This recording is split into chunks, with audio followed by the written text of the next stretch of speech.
Olá, amigos do Portal Piauí Hoje, portal que conecta você com o mundo. Estamos aqui hoje com a psicóloga Suzy Tiberli, que é especialista em saúde da família, para falar sobre um tema aí que tem rodado muitas redes sociais, né? Que é a pandemia da solidão.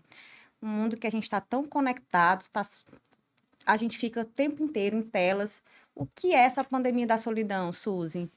Boa tarde a todos. Obrigada pelo convite para estar aqui falando desse tema que é tão urgente, né? A gente tem percebido um isolamento social coletivo nas últimas 2 décadas de uma forma muito crescente, né? A gente está vendo que as pessoas elas estão com mais dificuldade de socializar, elas têm tido mais dificuldade de manter relações, né? Os relacionamentos estão em crise de todas as espécies, os relacionamentos amorosos, afetivo-amorosos, sexuais, os relacionamentos familiares, os relacionamentos afetivos de laços de amizade. E aí a gente está vendo que já vinha nessa crescente o isolamento coletivo, e depois da pandemia, com o isolamento que foi uma decisão, né, uma necessidade coletiva diante da pandemia, as pessoas perderam ainda mais essas habilidades, porque a gente passou quase 2 anos em confinamento exclusivo, né? Assim, sem o contato social, sem estar convivendo com as nossas pessoas por uma questão de segurança. E isso afetou a forma como tanto a gente se relaciona, e inclusive tem estudo já falando de alterações bioquímicas, né, neurológicas, que esse afastamento tem resultado nisso. Então, é Esse esse termo fenômeno. pandemia, tu acha que é exagerado? Já Não, tem até um alerta da Organização Mundial de Saúde sobre esse tema. não, Ele não, não é um exagero. não, não é um exagero. A gente falava de epidemia até 2010, né? Essa pandemia veio a partir depois de 2010, com essa mudança, nessa crescente. E, de fato, não é exagerado. A gente está vendo que isso é um fenômeno que está acometendo o mundo todo. Não É é uma crise específico. global de saúde mental? É A uma, gente pode falar assim? sim, sim, é uma crise global de saúde mental. Até porque, historicamente, nós somos seres sociais, a gente precisa do contato com o outro, esse contato com o outro promove saúde mental. Então, a gente está andando no contrário do que é a nossa natureza biológica e psicológica, né? Ela precisa, né? A gente deixou também de se agrupar. As pessoas antigamente, a gente pode voltar aí pelo menos nos 20, 30 anos atrás, era mais fácil a gente ver as pessoas convivendo em comunidades religiosas, que também tem que estar em crise, né? A gente vê que tem muitas questões nesse sentido. E hoje a gente está vendo, de fato, que as pessoas estão tendo dificuldade de fazer vínculos, e aí com isso a gente tem outros fenômenos, por exemplo, o uso das redes sociais em excesso, que a gente tem a falsa, né, a pseudo-sensação de que a gente está convivendo com outras pessoas. Substituindo o online pelo offline, seria isso? O contrário, né, substituindo o offline Isso, pelo online. online. E aí com esse aumento dessa facilidade, todo mundo hoje tem acesso, né, às redes sociais, perfis em redes sociais, a gente tem a falsa sensação de que a gente está convivendo, São porque a gente relações está que a gente vendo, pode dizer superficial, vazias? são relações esvaziadas, porque a relação ela se dá no contato físico com o outro. Nossa relação se dá quando a gente está aqui agora presente, sentada. E aí a gente vai passar essas informações, por exemplo, a várias pessoas que vão ter a falsa sensação de que estão conversando com a gente, mas elas estão distantes, a gente não as conhece, a gente não sabe onde é que essa informação chega e como é que ela chega e como é que as pessoas recebem. E aí a gente pode até pensar a partir desse fenômeno aqui agora, como é que isso reverbera para as outras relações. Então, e o que é que está levando, assim, tantas pessoas, mesmo cercadas desses contatos digitais, a se sentirem tão sozinhas, Suzy? A falta do contato. Assim, a gente convive ali com muita Então, o gente na rede contato social. O físico, contato físico, o toque, o olhar, a presença, a olhar, escuta. É por isso que as pessoas falam que a psicologia é a profissão do século, né? Assim, do futuro. Porque é uma do profissão presente, né, já. do presente, do presente. E é uma profissão que ela exige a presença. Não tem como você estar ali com o outro, apesar da gente ter as terapias online, mas no momento do atendimento a gente está ali com o outro, prestando atenção, fazendo uma escuta ativa. A maior parte das pessoas hoje perderam até a habilidade social de conversar. Elas têm muita dificuldade. Aí a gente tem crescentes também Interagir. de diagnóstico como fobia social, ansiedade social e outros, né, que vão se caracterizar por essa dificuldade do contato com o outro. Quando a gente saiu aquela transição ali da pandemia, do isolamento, da Covid, no caso, né? A gente teve muitos episódios, pessoas relatando essa ansiedade de estar em locais públicos, né? De ter contato com as pessoas, nas escolas, no trabalho, e também essa onda que a gente tem hoje do home office, né? Existe uma bandeira do Sim. home office, trabalho em home office, né? O que que a gente pode falar sobre isso?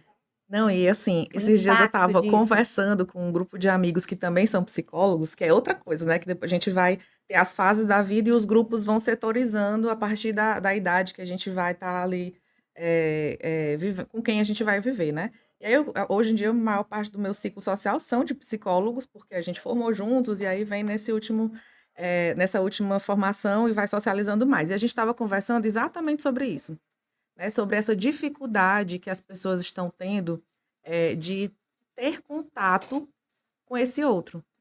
Esse contato que exige que a gente pare, que a gente invista na relação. As pessoas estão completamente desnorteadas e estão seguindo, né, num vínculo esvaziado. O que é o vínculo esvaziado, né? O que que a gente chama disso? São os vínculos que a gente não tem trocas significativas. E aí as pessoas estão recorrendo a aplicativos de relacionamento, estão tentando buscar outras formas de contato que são superficiais. A gente tem muitas possibilidades na teoria, Na mas a prática, tecnologia, a tecnologia ela contribui então um pouco, você acha que é isso? Ela é um aliado ou é uma vilã desse eu sentimento, acho essa que não dá sensação para de a solidão? gente vilanizar a tecnologia, né? Ela veio aí com uma função muito sistemática, né? A gente precisa da tecnologia, ela nos ajuda de muitas formas. Mas, por exemplo, a questão do home office, a gente tem muito pouco contato porque as pessoas estão preferindo, achava que trabalhar em casa seria o auge e a gente ia conseguir fazer mais coisas, ter mais tempo para ver série, ver filme. Só que é exatamente o excesso disso, que são esses aparatos tecnológicos, as séries, os aplicativos que a gente tem vários o tempo todo, enche a gente de entretenimento e esvazia a gente da relação social. Então não dá para a gente dizer que é só vilã, porque ela tem uma utilidade, a gente não pode negar a Sim. utilidade, mas também não dá para a gente dizer que são só vantagens, porque de fato as pessoas estão hiperconectadas. E aí uma consequência disso que a gente tem visto é as pessoas voltando para o orgânico. Já percebeu o auge que está da pintura de livrinho de colorir de novo? Sim, voltou, né? Como uma forma de terapia, tratar a ansiedade. E mais como uma forma mesmo de entretenimento físico, palpável. As pessoas estão pegando o lapisinho de cor e pintando o livrinho, e estão voltando para aqui agora, porque existem aplicativos de colorir no celular, no iPad, no tablet, mas as pessoas estão comprando os livrinhos. E aí isso tem várias também camadas, né? Que as pessoas estão deixando de consumir a literatura e estão passando a tentar fazer alguma coisa que alimente o cérebro, porque a gente, organicamente, biologicamente, a gente precisa desse contato que é mais analógico, né? Que sai do digital. Isso, e assim, quais são os impactos da solidão na saúde mental e física? Pronto. E qual é o grupo? Tem um grupo que é mais vulnerável? São os jovens, adolescentes, Hoje adultos, não tem mais, sabia? idosos? Hoje a gente tem por isso que a gente fala de uma pandemia, porque não tem assim um fator que a gente consiga dizer que está menos vulnerável, porque as pessoas estão todas hiperconectadas, do bebezinho ao idoso, tá, todo mundo tem acesso e consegue já desenrolar e ter contatos ali com o celular, enfim. Mas o impacto disso é aumento de distúrbios a níveis sociais e cognitivos, crises, ataques de pânico, crise de ansiedade, A gente tem depressão, ouvido cada vez fobia mais social. relatos de crises de pânico, né? Sim, sim, sim. Eu percebo isso, muitos, muitos relatos de crises de pânico. Tem muito relato. E é como se a gente tivesse, assim, se a gente para entender o que que acontece numa crise de pânico, é como se a gente, de fato, desaprendesse a estar no aqui e agora, né? O outro nome disso é agorafobia, que é o medo do agora. E aí, quando a gente pensa, né, em por que que as pessoas estão tendo medo de estar presentes no aqui e agora, a gente tem uma resposta aí, né? Do que acontece quando a gente se acostuma a estar sozinho. Tem um livro que eu acho ele muito interessante, que é da Norena, deixa eu só pegar aqui o nome dela, é muito, muito bom e eu indico, o nome dela não é brasileiro, é Norena Hertz, chama O Século da Solidão. E ele fala exatamente de como é que isso foi acontecendo ao longo dos anos, antes mesmo da pandemia, né? E ele fala do que já vinha acontecendo. Então, também essa pesquisadora, ela fala que isso era um aspecto que já estava previsto diante dessa hiperconectividade que a gente está tendo, né? Esse excesso de informação. A pandemia agravou. Ela deu um plus, assim, um upgrade no processo. Mas, de fato, as pessoas estão dessensibilizadas para o contato com o outro.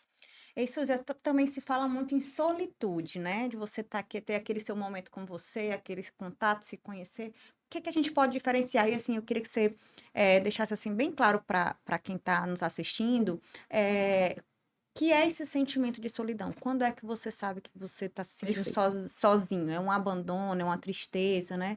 E como a gente pode identificar? Porque assim, a gente tem momentos sós, né? Que é saudável termos Sim, nossos momentos sozinhos, que o pessoal separa hoje como solitude, né? exatamente. E aí, como é que a gente consegue diferenciar o que é a solitude, o que é a solidão e os sentimentos, assim, o que é que as Que pessoas. estão envolvidos, né? Isso. A solitude, como você bem descreveu, é essa necessidade de estar sozinho. Às vezes, depois de, vamos, eu acho que eu trago um exemplo, né, que eu costumo usar no consultório, que eu acho que facilita esse entendimento, que é, depois de um evento, normalmente, vamos pensar no fim do ano, que a gente passa muitos dias tendo contato com muitas Muitas pessoas, compras. muitas confras, e aí a do trabalho, a dos amigos do ensino Da médio, a da família. família, aí vem Natal, aí vem as tias, aí vem. Enfim, a gente socializa com muitas pessoas. Depois de um período desse, as pessoas sentem uma necessidade, algumas relatam que sentem uma necessidade de estar sozinhas, porque gastaram toda a sua bateria Silêncio, social. silêncio. Ou então, outro exemplo que eu acho muito bom é o da mãe. Que o filho passa o dia inteiro falando, falando, falando, e tem hora que a mãe queria desligar o botão que a criança não Sim. para de perguntar para que ela pudesse ter um momento só dela, que ela não precisasse pensar. Nós, enquanto seres humanos, eu acho muito legal esse termo do bateria social que a gente está usando muito. Ah, minha bateria social tá baixa. Minha bateria social tá baixando, tá acabando. Eu já tô quase, né, sem conseguir socializar. Porque as pessoas estão tendo mais noção dessa percepção, né? Eu consigo perceber com mais clareza quando é que eu estou ficando mais indisponível para o contato com o outro. E aí isso é muito importante, porque aí você entende a necessidade daquela solitude, que é a de a gente se resguardar, ficar quietinho, ter o nosso tempo consigo mesma, de a gente aí, mulheres, né? A gente gosta muito do nosso banho prêmio, é um momento que a gente pensa com muitos pensamentos e faz reflexões e bota nossa playlist, né? E inclusive eu sugiro muito isso, a gente ter um momento de solitude cada vez mais atento à importância desse momento e também que a gente consiga fazer disso um momento de autocuidado desse físico, né? Que a gente não pode também banalizar o autocuidado, mas desse, de a gente ter um momento que a gente esteja conectado com aqui e agora. Esse é a solitude. A solitude. A solidão ela é compulsória, né? A gente não escolhe a solidão. Ela vai acontecendo como um processo de falta de contato com o outro, né? Percebe que a solitude a gente consegue perceber e fazer uma escolha. Ah, agora eu quero ter o meu momento e quero pensar, quero descansar, não quero mais socializar, não estou mais com energia para socializar e eu escolho ficar sozinha e posso fazer disso, inclusive, um tempo de qualidade para mim. Né? É o momento em que eu recarrego minha bateria. A solidão, ela é compulsória. Você vai se perceber sozinho, vai sentir falta do suporte, né? E aí a gente pode usar de novo o exemplo das mães, quando não tem rede de apoio, estão exaustas do cuidado com uma criança, e são a cuidadora solo, né? A única cuidadora de uma criança, e que elas se sentem extremamente esgotadas e sem rede de apoio. A gente está falando de uma mulher em solidão. Ou pessoas que não experienciam rede de apoio afetiva, que não têm um vínculo amoroso com um familiar, com um companheiro, com os amigos. Essas pessoas vivenciam a solidão. Elas não escolhem aquele estado, mas elas sentem impactos significativos. E aí vem a tristeza, vem a angústia, e aí também pode entrar em estados depressivos, né? Por essa solidão em excesso. Então, a solidão, ela é triste, ela gera angústia, gera tristeza. A Organização Mundial de Saúde, eles deram esse alerta, acho que já foi esse ano, falando dos impactos da solidão na saúde e no desenvolvimento de doenças cardiovasculares, enfim, na imunidade das pessoas. É, é, O que que a gente pode fazer, Suzy, nesses casos, assim, você se sentir menos só? Porque também, quando você trata a tecnologia, antigamente as famílias faziam refeições juntas, né? E hoje não, todo mundo fica no celular, fica cada um. Antigamente tinha só uma televisão e hoje Uhum. cada um tem no seu quarto, então as Sim. pessoas vão se isolando. E e esses momentos vão ficando mais comuns dentro das casas. Então, mesmo com muitas pessoas, numa família de duas, três, quatro pessoas, né? Pai, mãe, vamos colocar Uhum. aqui num formato que é o chamado tradicional, né? Uma mãe, um pai, dois filhos, um companheiro, uma companheira, enfim, né? Mas que tenham ali várias Uhum. pessoas numa residência, mas elas ainda assim se sentem sozinhas, Uhum. né? Uhum. Como é que a gente pode dar aqui dicas de fazer, né? Uhum. Porque esse sentimento de solidão, mesmo Uhum. acompanhado. Uhum. A gente precisa voltar para o que nos conectam aquelas pessoas, porque aí a gente tem famílias que, mesmo sendo famílias, não têm conexão entre si. A gente tem casamentos esgotados e filhos que não se relacionam emocionalmente, não se vinculam emocionalmente a esses pais, a essas mães, né? E nem entre eles, nem entre os irmãos. E aí a gente precisa pensar nisso mesmo como uma questão de saúde mental. E o que é que acontece naquele sistema familiar, naquela dinâmica familiar, para que as pessoas possam voltar a interagir, a conviver e a, de repente, ter interesses em comum, né? A gente pode pensar no tempo que a gente gasta e tá os 4 na sala, os 5 na sala, todo mundo mexendo no celular e propor uma coisa que eu acho muito legal e que eu sempre proponho é voltar a fazer coisas aqui, analógicas. Analógicas. Jogo de tabuleiro, eu acho que engaja muito e a gente consegue acessar muitas idades. É, ter conversas, voltar a ter aquelas conversas de como é que foi o dia, voltar, de repente, a se interessar verdadeiramente pela vida do outro, e não fazer a pergunta e olhar para o celular e de como é que foi teu dia? E aí eu já olho aqui para o celular, porque aí a gente percebe, né, quando Sim. existe uma conversa interessada ou não. E isso fala muito sobre a qualidade da conexão humana. E aí, uma dica que eu sempre dou é prestar atenção como é que está a qualidade dessas condições, né, dessas relações humanas, como é que as pessoas estão se conectando, porque daí vem muitas respostas, né, da gente perceber qual é, de fato, a atenção, o tempo de qualidade, a gente tem falado muito de tempo de qualidade, né? O tempo de qualidade que eu tenho dispensado para a minha família. Qual é, de fato, o tempo de qualidade que eu tenho dispensado? O que é que eu tenho feito de bom? A gente nunca mais viajou, tá cada um viajando para um canto, né? Cada um fazendo suas atividades isoladas com seus grupos, os filhos na escola ou com os amigos, os pais, cada um, a mãe, né? A esposa está vivendo mais as relações de trabalho, enfim, né? A gente vai percebendo que as pessoas estão se setorizando dentro do mesmo espaço. E aí é tentar trazer algo que conecte. As coisas analógicas fazem muito esse papel. Trazer, sentar, colocar isso em xeque. Pode chamar para uma conversa, ou de repente convidar para fazer um roteiro de Tu viagem. acha que as pessoas estão ficando mais preguiçosas? Porque, Com assim, se certeza. relacionando a trabalho, né? Dá trabalho, você. Se relacionar dá trabalho. Então, tu acha que as pessoas estão ficando mais preguiçosas? Eu acho que, eu não sei se é preguiça, mas eu vejo uma indisponibilidade de construir relações. É por isso que tá todo mundo tendo muito acesso a muitas pessoas. Quantas pessoas, vamos pensar aqui, quantas pessoas por dia tu vê no Instagram? Ixi, um bocado. Gente que a gente às vezes nem tem contato, gente que às vezes a gente viu uma vez na vida, nos adicionou, a gente tá ali acompanhando a vida, sabe? Se casou, se pariu, se ganhou um cachorrinho novo, se saiu do Verdade. emprego, se tá doente, enfim, a gente Isso é uma, consegue. uma, uma interação e isso também deixa a gente um pouco enfadado. Eu tenho essa E sensação. muito, a gente fica extremamente cansado com relações que não existem.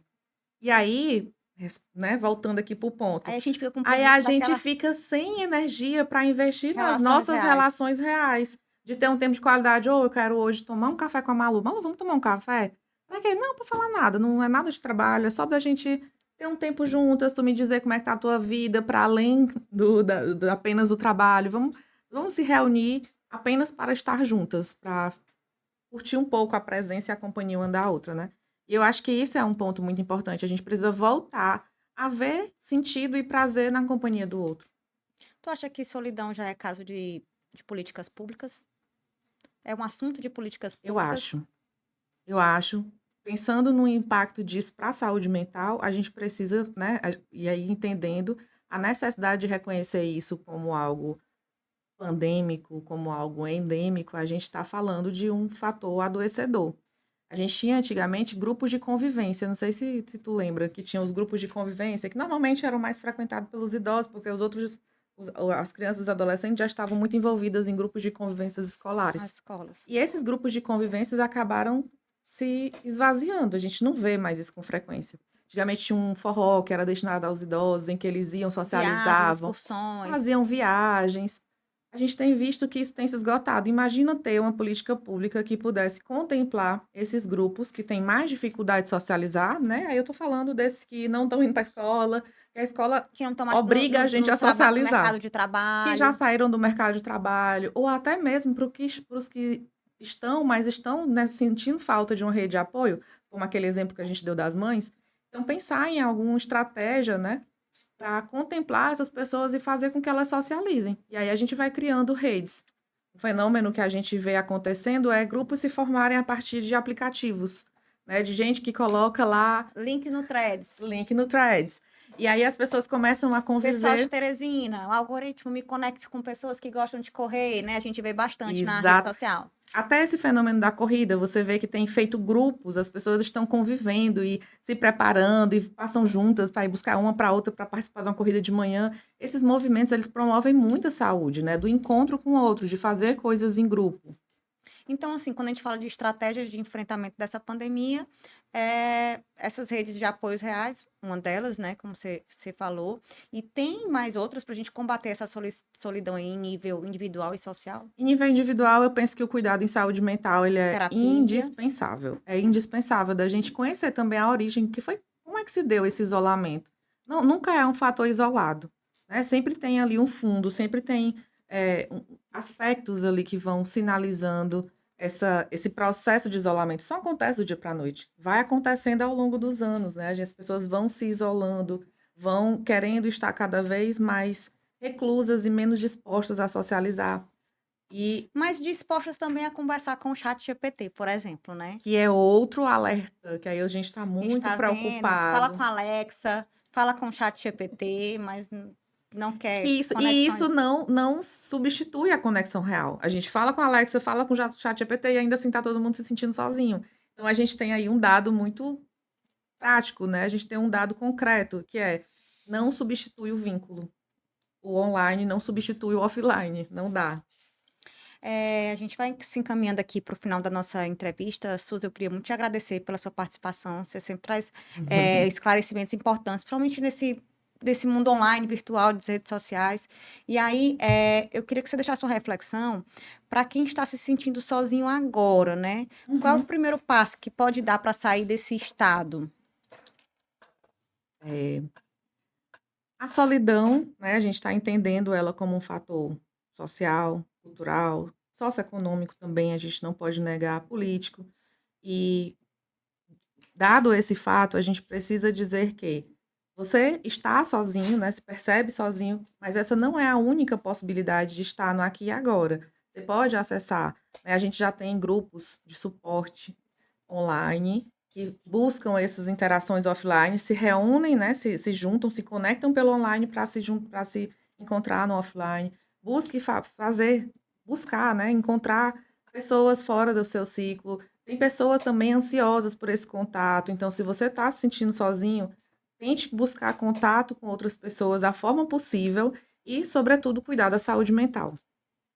É isso, gente. Muito obrigada, Suzy, pela sua Uhum. participação.